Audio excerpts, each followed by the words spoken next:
are here with Mr. Robert Litwak, Vice President of the Wilson Center. It's a great pleasure to have you here. Thank you. And we are here to talk about the current situation in North Korea, in the Korean Peninsula.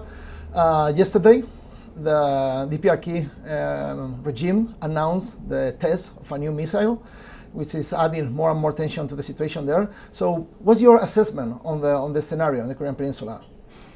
Well, the test conducted by the North Koreans on the 4th of July, America's birthday, was not intended to celebrate that, but was an important development because for the first time, North Korea demonstrated the capability to strike the United States with a long-range ballistic missile.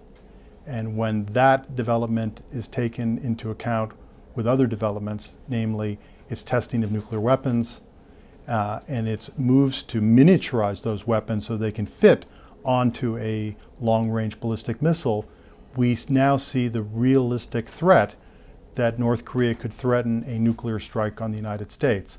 And that has led to a change in the United States strategic calculus as we think about North Korea. And what do you think it would be like the more likely reaction on the Trump administration to face this growing vulnerability against the DPRK nuclear threat?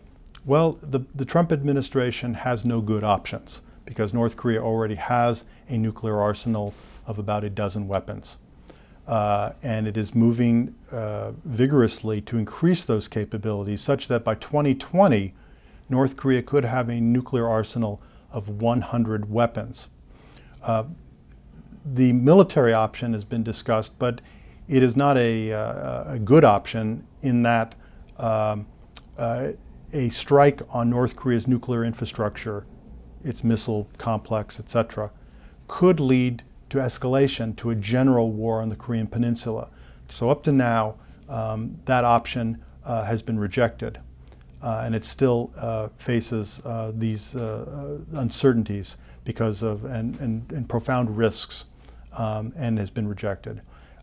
The option that's being explored by the Trump administration is working with China to put pressure on North Korea to constrain their program. And that has been the focus of the diplomacy of the current administration. Okay, so therefore, let's say that the military option should be left aside because of the obvious reasons you mentioned. The previous strategic patience by the Obama administration has proved, not very successful. Right.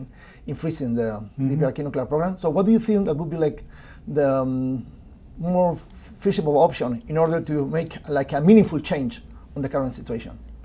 I believe that the political space may exist for diplomacy on the model of the Iran nuclear negotiations to freeze the North Korean program, to constrain it, to cap it at its current level. This would not be rolling back the program to zero, but would be allowing North Korea to retain a dozen nuclear weapons, but preventing it from building up to 100. And the political space may exist for such diplomacy because it would suit the interests of all the parties. For North Korea, a freeze would allow it to retain a small nuclear arsenal and to retain the Kim regime in power. For China, it would preserve North Korea as a buffer state, but it would avert the adverse strategic consequences that would occur if North Korea develops these larger capabilities. The regional security environment would change when North Korea has 100 nuclear weapons. And finally, for the United States, a freeze agreement constraining North Korea would be depicted as an interim accord leading toward long-term denuclearization.